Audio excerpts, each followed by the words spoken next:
next time on Runnin' and Gunnin' with Ron Miles.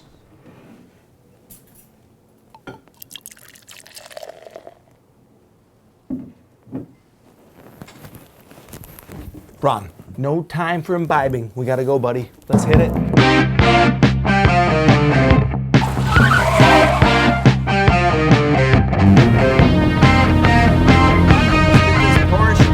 Yep. Not that way.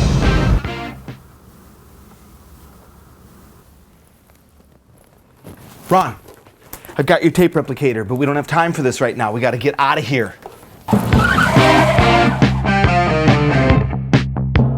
Have my seatbelt Try on. to make this light, will you, Dave? Just try to make one of them. Exactly.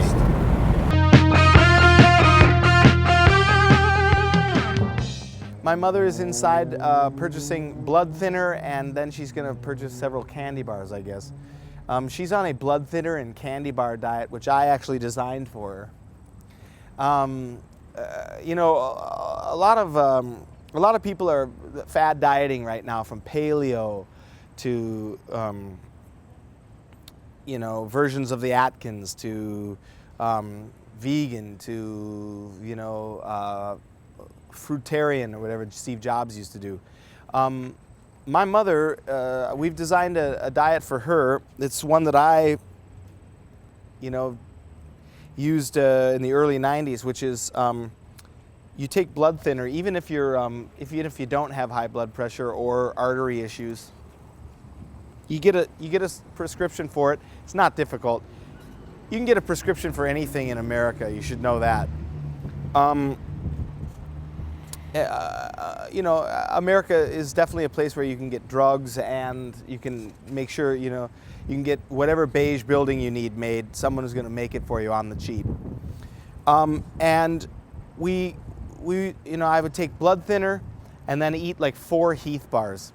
And then I discovered Score candy bars, which are a lot like Heath, but they're better. And so I would eat about 4 or 5 Scores, and then I would be like, how about 2 Heath, 2 Score? Remember that, Joe? When I'd vary it up, like, how about instead of 4 Heath bars or 4 Score bars, I eat 2 Heath bars, 2 Score bars. Here comes my mom. Mom.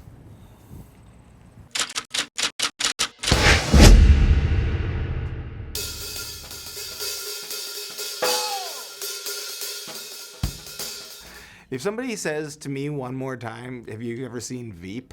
I'm going to just f***ing commit suicide right in front of them.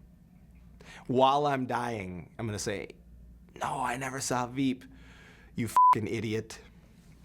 Anyway, the point is I'm not a big guy on binge watching TV, and I'm not making any judgments, but here's one. Don't binge watch television anymore. Sit with your goddamn cymbals.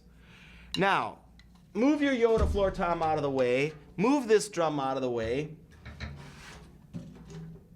And play the fucking ride cymbal.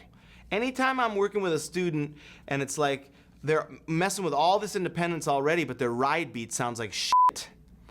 In jazz, anyway, your ride beat is everything. It's a way to have a personal relationship to the music, but also that's the center, that's the ancient tree of the time in jazz, is your fucking ride cymbal. It's just sitting there like the most beautiful redwood tree.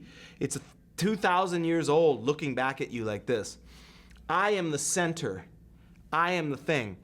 Learn how to play me. Learn how to have a sound with me. Learn how to make this action so personal, and so the muscle memory is so strong and your ear is so attached to it that then your independence grows from this. You could play all this shit against it, but if your ride beat sounds like a bunch of pussy fucking ramen noodles, like, that didn't make a lot of sense to you, Joe, you're laughing, but like, let's say you're just like, you're eating a hearty steak or something, and then, or you've got like crappy non-al dente fucking Chef Boyardee ravioli in your mouth going, God, that's texturally difficult. Well, that's how I think about a ride cymbal. It's not a macho thing. It's about presence. It's not about like going like, yeah, ride cymbal, like some fucking macho bullshit. No. Know your ride cymbal, be friends with your ride cymbal, fuck everything else until your ride cymbal is like, I can play it. And I talk about this a lot. Mid-tempo.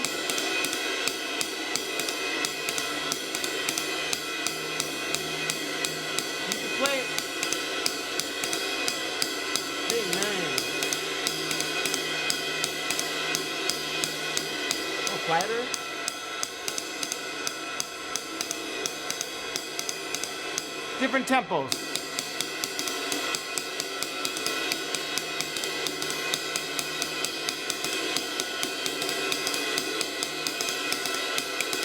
Add the hi-hat.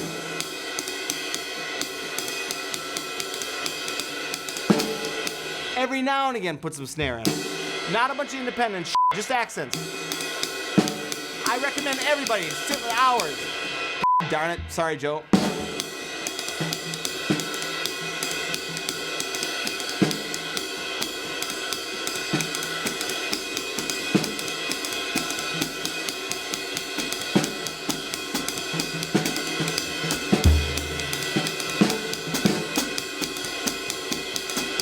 Even it's hard for me to separate them now because I've been playing so long that way, but just your ride cymbal having it voice.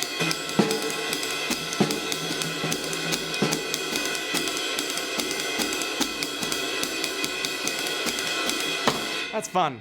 Anyway, the point is, and this is an important part of learning how to do this, spend time with your ride cymbal. This is real drum shit. So if your goal is to play some jazz, play some, just like if you're playing some rock, spend some time with the backbeat and just sit with it.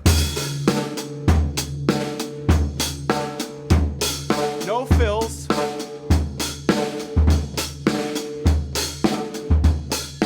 Even rim, so it's not so loud.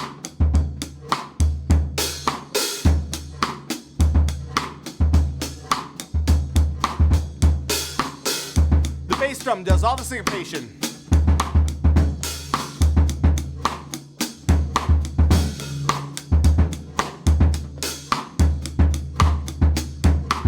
So good for you to sit there. That's a conversation. Consider this a monologue. This is just rolling along. This is giving you some sort of lecture. Check it out, Joe.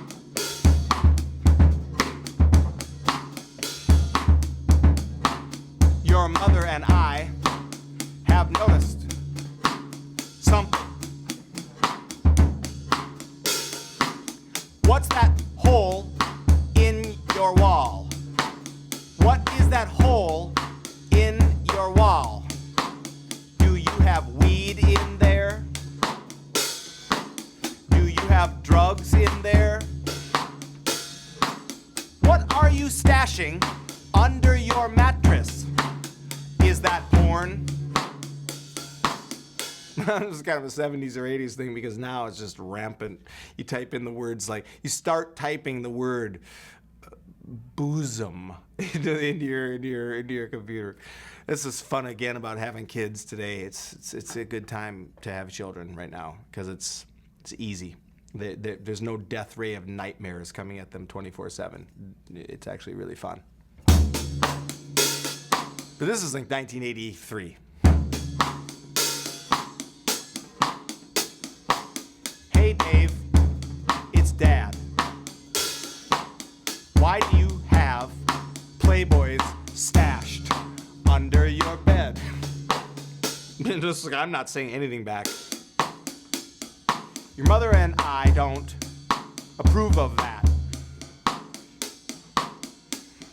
Because sexual thoughts are bad. Repress, repress, wait, repress, repress.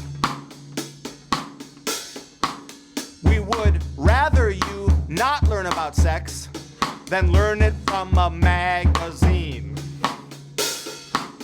Let me repeat.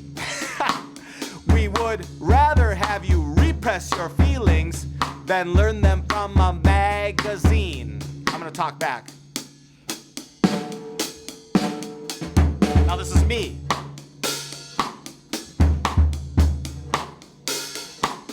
But in America, men can only learn about intimacy from porn.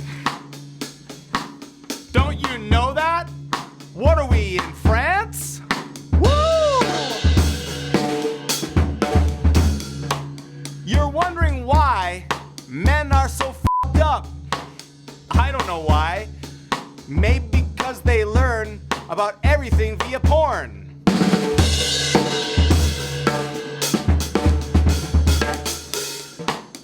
We live in a Quaker biker society in America, and we don't allow our young men to learn about intimacy any other way than shame.